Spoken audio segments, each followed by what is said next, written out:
Hello friends, কেমন আছো তোমরা? বছরের প্রায় 4 মাস চলে গেছে, বাট সেটা মানে এই নয় যে তুমি এখনও পিছিয়ে আছো।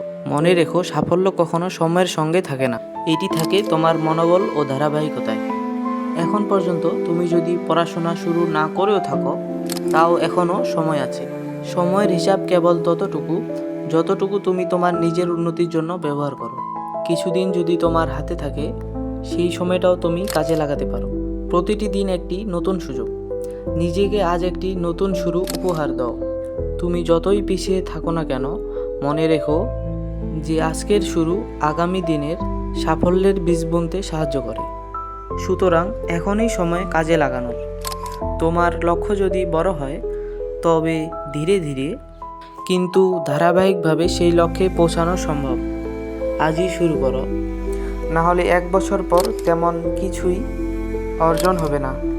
তোমার মাঝে যে শক্তি রয়েছে তা শুধু তোমার বিশ্বাসের উপর নির্ভর করে। নিজের লক্ষ্য অর্জন করার পথে বাধা আসবেই, কিন্তু যিনি সামনে এগিয়ে যেতে চান তার জন্য কোনো বাধা বড় নয়। তুমি পারবেই, শুধু শুরুটা করো। আর হ্যাঁ, এমন ভিডিও পেতে পেজটা লাইক দিয়ে ফলো করে রাখো।